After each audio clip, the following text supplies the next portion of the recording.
Hey Jay, good morning. How you doing today? Very well, Jim. How are you? I'm doing well. It's a nice day here in California. A little gloomy, I guess. It's supposed to rain today. I want to say hello to everyone out there. Welcome to a new version of Jim Talk. We have with us Jay Krames. Jay, why don't you introduce yourself? Sure. Hello, everyone. Jay Krames.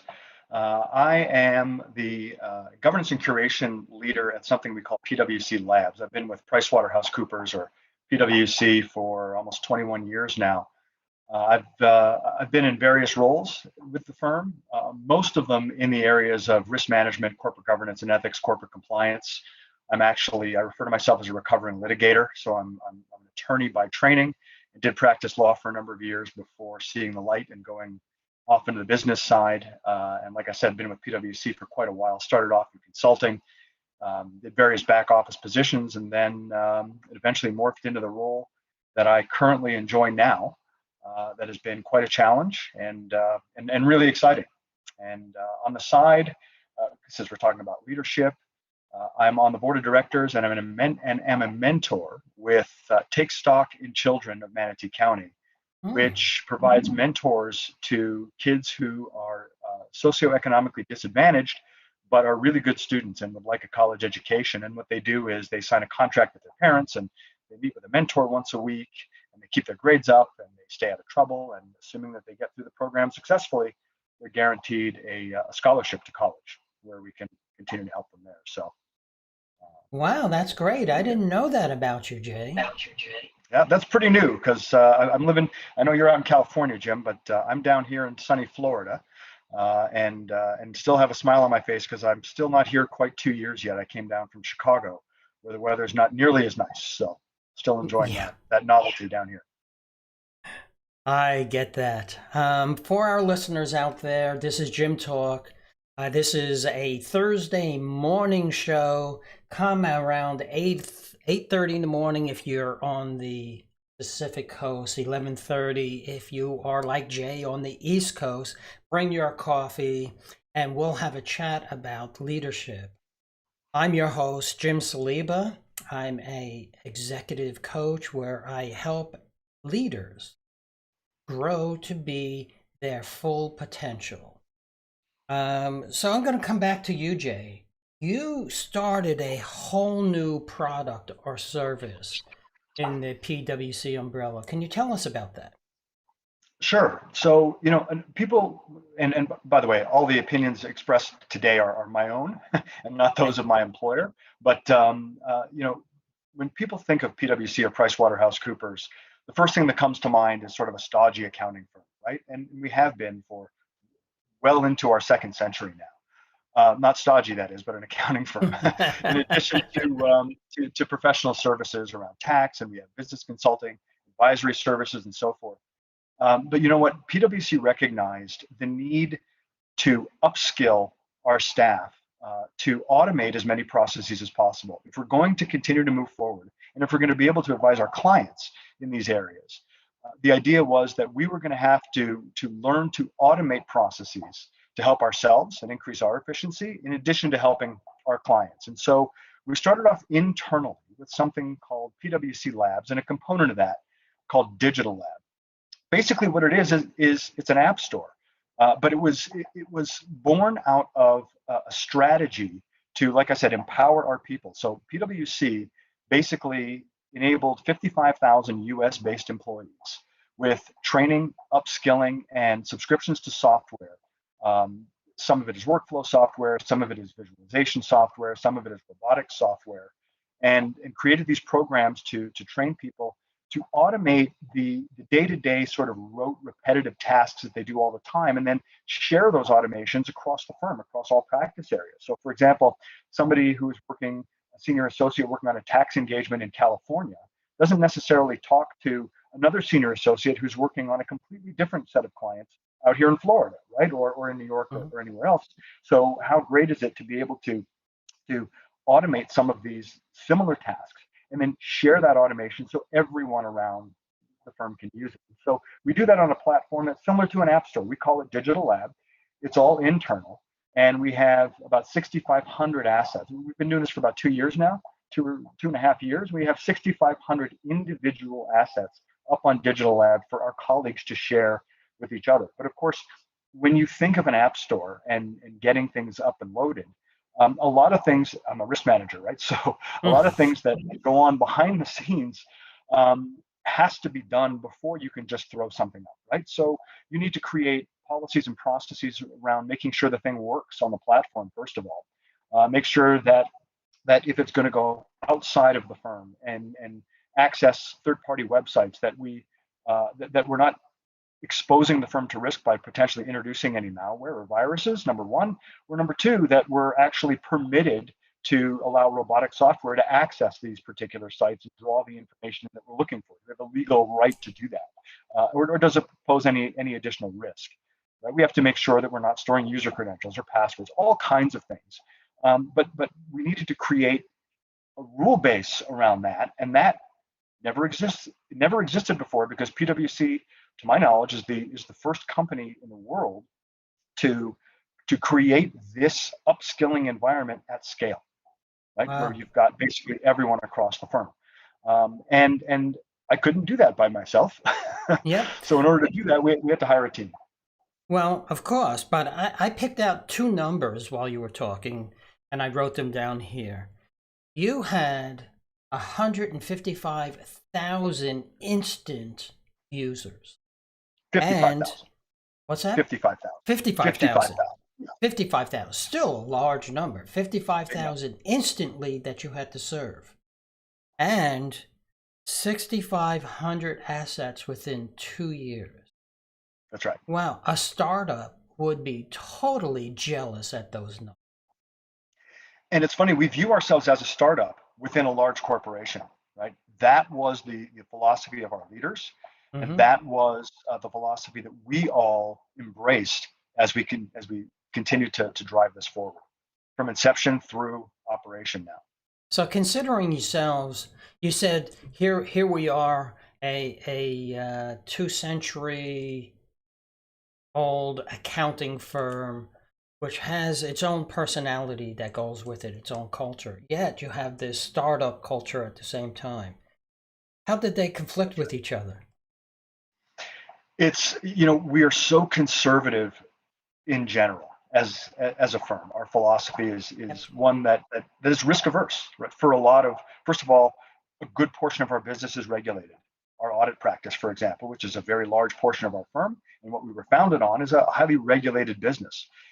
In addition, we serve thousands of clients all across the globe, right? And many here from the U.S. firms. So we are risk averse as a culture. Right. And so it reminds me of a story that I'll tell you in just a second. But it required a lot of convincing and a lot of discussion around allowing us to do something like this, because of, first of all, the inherent risk, but most of all, Jim, it was the unknown. And it was the ignorance. And when I say ignorance, I don't mean that in a negative way. Ignorance is in people just weren't familiar with what the automation journey is and how you embark on it. And one thing that we tell people all the time is, and explaining the overall risks that are there and that are not, is we have to educate you on what these particular digital assets do, but as importantly, if not more importantly, what they don't do, right? Bots are stupid, right? They do only what you tell them and exclusively what you tell them, nothing more and nothing less. Right. Right. So, right. So when you put it in those terms, then it becomes a little bit more palatable, and people who are not technology savvy, and I'm one of them, by the way. I know it's ironic, but it's true. Who aren't necessarily technology savvy, to be able to put it in context so that they can really understand it. So at one point, I was speaking with a group of our senior leaders in the firm, in our risk organization, talking about this. And I said, and they've been with the firm a very long time. As a matter of fact, they were in the firm when Excel really came into the market, right? And everyone was using Excel. And so I said, well, look, you all were young associates in the firm working on your audit engagements when Excel came in. How did you get your leaders comfortable, the partners on the engagements, when you were young staff, junior staff, using Excel? And they laughed and they said, oh, it was easy, right? We used Excel, And then they said, terrific. Now do it all manually again and tick and tie and make sure, right? So it was a process. Anything that's new people are automatically skeptical of it. And so it's changing hearts and minds, and trying to establish a quote unquote new normal as as we really fundamentally shift attitudes within the firm and across our client base. Wow. So now that you're changing hearts and minds and you're trying to do this big shift, which is not easy within, I think a startup would be easier to do than within a large organization. How do you build a team around that? A new area that maybe is very risky in comparison to other areas within the company. How do you bring people aboard? Yeah, it was a huge challenge, and we brought a lot of people in from the outside. So again, Mhm. 6,500 assets, as you can imagine, that takes a while.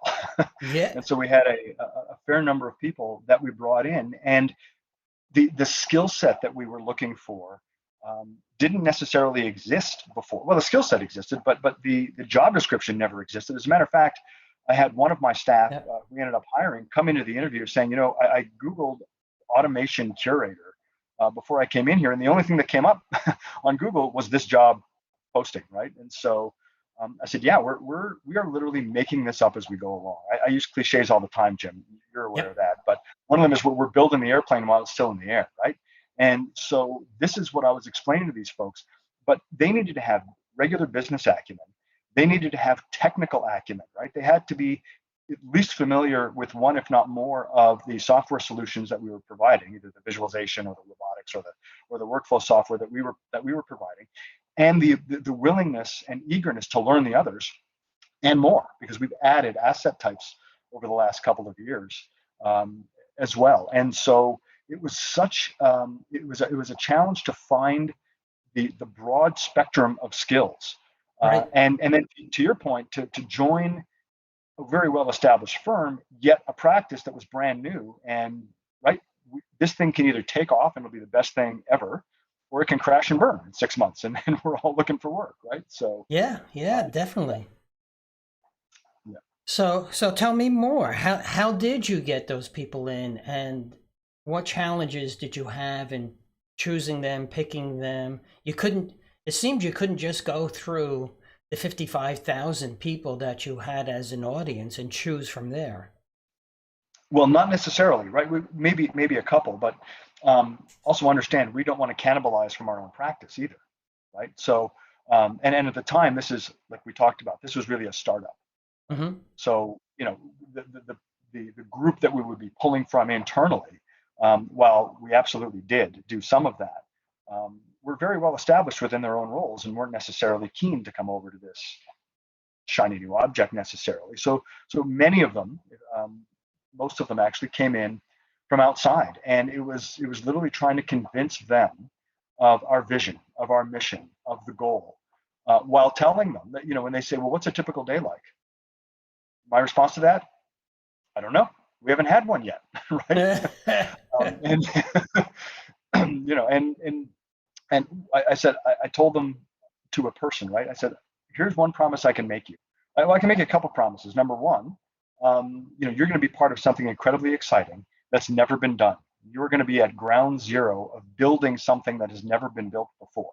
So that's pretty exciting. But number two, while I can't tell you exactly how things are going to work day to day right now, what I can tell you is 3 months from now, 6 months from now, a year from now, they're going to be completely different than how they started, right? So, trying to present it as a challenge and a huge opportunity, getting in at sort of the frontier level in something and being a part of something that can really grow and morph into something truly special.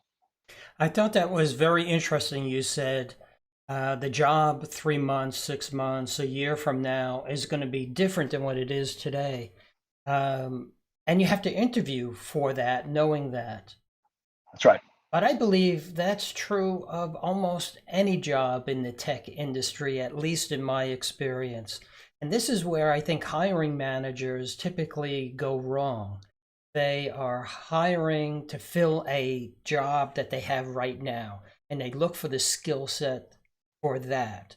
And then what happens in a year from now, that person doesn't grow skills to move with the organization, and that person becomes less useful. Maybe I always look for people who can learn and willing to learn. How do you find people like that? It's, luckily we had a really good pool of talent. We've got some tremendous talent consultants here at our firm, and uh, it's really a matter of selling the vision as opposed to Mm, selling the job, right? So there there's a sort of a leadership guru that's out there that I discovered very recently, only over the last couple of weeks. His name's Simon Sinek, and I hope I'm pronouncing his name correctly, but he said something in one of his TED Talks that really, really resonated with me and is still resonating with me. And that's, people don't buy what you do, they buy why you do it, mm, right? And people saw this as an opportunity um, to, to expand their own skill set, to gain some really valuable experience, and recognizing that while we may be the first to do this, we're certainly not going to be the last. This is the way the business world is going. And so to be able to say, I've been doing it longer than anyone, right? Um, I think was appealing to a lot of people. I was looking for go-getters, and I was looking for people who are agile, not agile in the sense of software development, but agile in a way of being flexible and being able to sort of turn on a dime and open to new things, mhm. because this was all brand new, and it's not like I could say this is how you do ABC and XYZ. Right? So on the one hand, it was a huge challenge. On the other hand, nobody could say, well, you're doing it all wrong, because it hadn't been done before, right? So again, people were excited, and part of the opportunity I wanted to present to them was, you have the ability to shape this. I have experience. Yes, I've done a lot of risk management stuff. Really, what we're talking about are fundamental principles of risk management, just applied in a brand new and exciting way. But I Mhm. don't pretend to know it all, and I'm going to need to rely on all of you and your experiences in helping to shape a successful program. So that was interesting. I picked up something from you saying someone being agile. Well, of course, Yeah. agile for me. I'm an agilist to begin with, so that comes into my mind. But the mindset is what you're looking for. To be able to Yes. experiment and learn and change around that, or what is known as a growth mindset, right? That's Um, right. it is probably one of the key things that you're looking for within your organization. Because I assume things are not going to go as you planned. Did it? Absolutely not. Yeah, no, I would love to say, oh yeah, we had it all planned out and we had it written out and it just went perfectly, right? No, and luckily we didn't expect that either. And so it certainly didn't go as planned, and we did have to pivot. We thought of a lot, but we couldn't think of everything. Hmm. And it's impossible when you're starting up something new like that, right? You're just going to have to muddle through it and trip over it and learn from it. But again, I think that we were able to be successful in that because we truly had a team environment and a team atmosphere. What I really wanted to foster, and I was more successful in some areas than in others, right? I did go into this saying I'm going to be wildly successful in all of it. Of course, I wasn't. I certainly was in some aspects, but the team-based approach, right? We succeed as a team and we fail as a team, and we're going to fail, and that's perfectly okay because it's the only way that we learn, Hmm. right? And so the idea is, when we do fail, when we do fall, and we do stumble, number one, we are there to support each other and have each other's backs.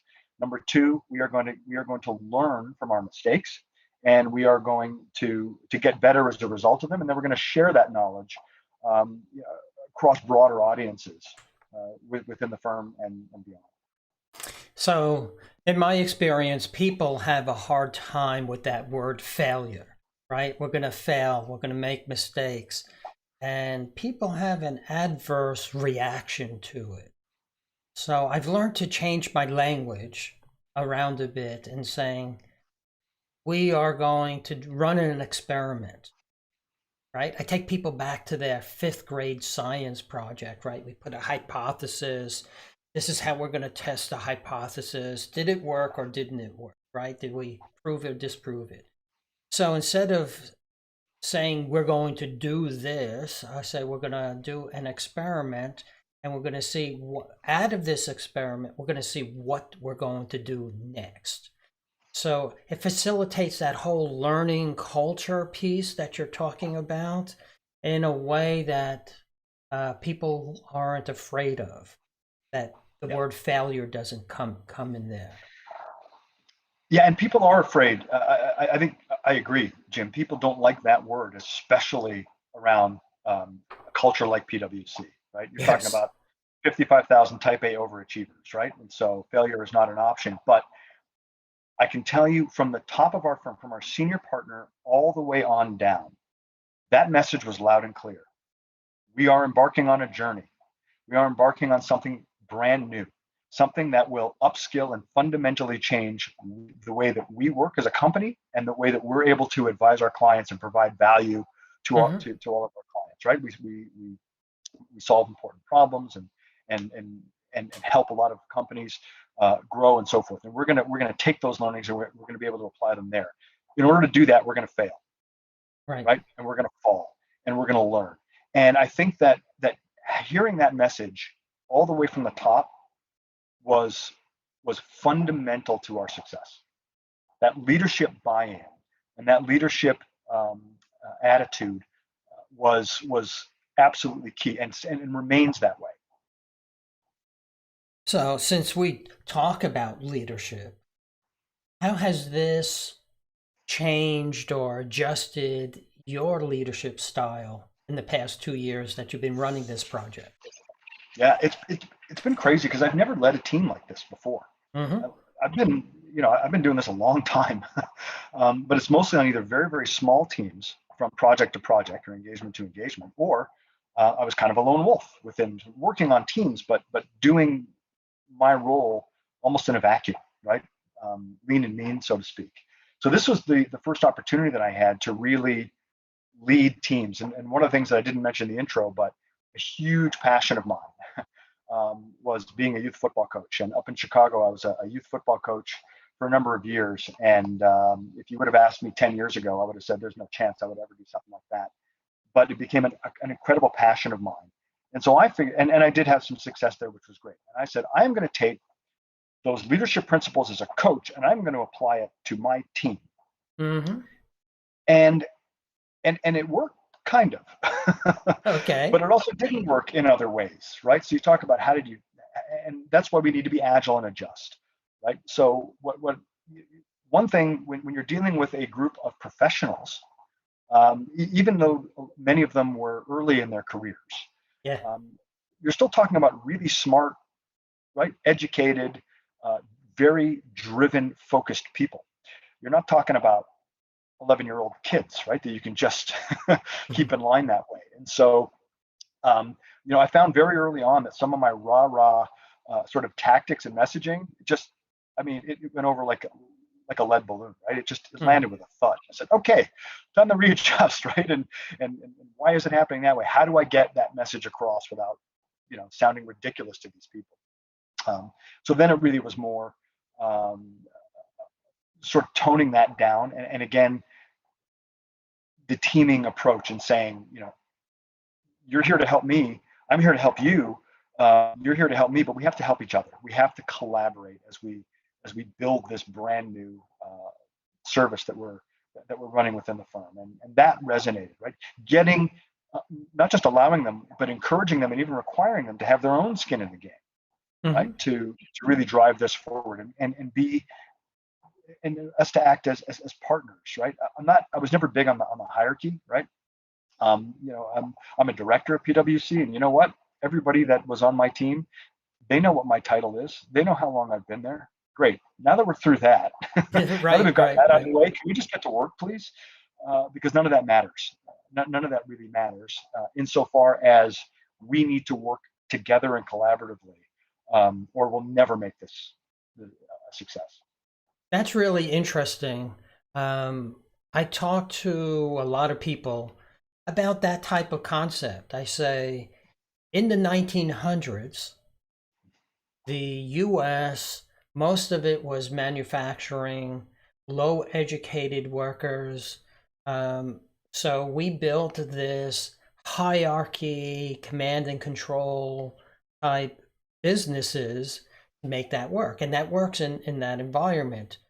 But today it's completely different. Our workers are highly educated, highly motivated. That command and control hierarchy doesn't quite fit anymore to keep these people motivated. So you said within your own organization it's fairly flat. There's titles, yes, but it's like let's where equals is work. How do you keep them all motivated and moving? So change is a great mode for me.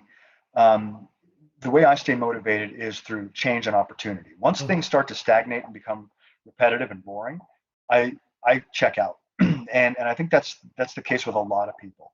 So it's providing opportunity, keeping things fresh. I can tell you that not one person that was on my team that I hired initially, not one person is doing what they were doing day one, day two, day 100.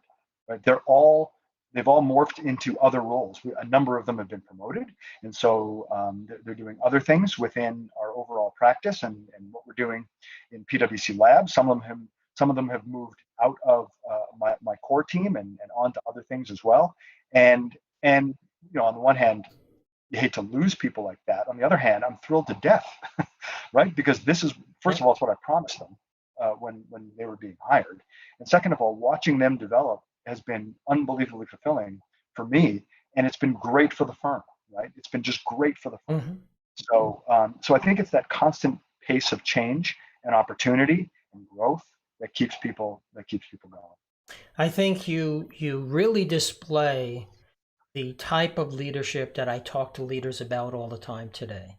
One is being authentic, not needing to have that virtual suit of armor between you and your people, um, that that was of days gone by. So authenticity is one. Willing to say, I don't know. We'll figure it out together. I have some people that work for me and say, well, that's the best thing I like about you, Jim. You say, when you don't know, you say, I don't know, but let's figure it out together, right? And that's what Yep. we do. And it's about experimenting and learning and growing. Um, I think this is better for the type of employees that we're trying to have in the markets that we have to fulfill today, completely different. Well, we're running a bit out of time, so I'd like to give you a few minutes to give us your last thoughts. Sure. So, when it comes to leadership, and I think we've touched on these themes, Jim, for me, it's about trust and not being a leader in title, but being a leader by example, right? Somebody who people want to follow, not that they report to specifically. I think that's been a consistent theme, really, of what we've been talking about today, and all of that centers on trust. But the thing is, trust is not bestowed; trust is earned, and Hmm. that takes some time. And so, for me, it's about building that trust um, throughout, like day in and day out. And it's a two-way street, by the way. Yes. It's not just people trusting me; it's me being able to trust other people. And again, doing it in a more collaborative way. That the more you do it, the greater that relationship sort of evolves, and the more success you have as a team. Yes, I would agree with that. Some of the thoughts that I have, I wrote down a few points, was um, since we were talking about team building, is hire for the future. Yeah, Not necessarily for today's job, but what's coming up for next year and the year after that. And that takes a growth mindset, people that are open and willing to learn, um, maybe not going out to formalize training for everything, maybe some of that, but at the same time, being able to learn in place. Having a culture of that, of learning, involves experiments, experimenting, having a hypothesis, putting something into place, and okay, this is what happened. What did we learn from it? And do we change, or does this a strong signal to keep on going? What do we do? And it takes a certain kind of leadership to make that happen. That leader has to be willing to say, I don't know. They need to be authentic. They need to have empathy with their team, know what's going on, but run a business at the same time. So this is a new type of leadership I think we need within our organizations. So I think we're out of time. It's I'm looking at my clock. It's 9 o'clock here, so exactly a half hour right on the mark. I'd like to say thank you to Jay for coming out and talking to us. And you're welcome to come chat on JimTalk anytime. Thanks, Jim. You're welcome. So we're going to be out. This ends another JimTalk. See you next Thursday.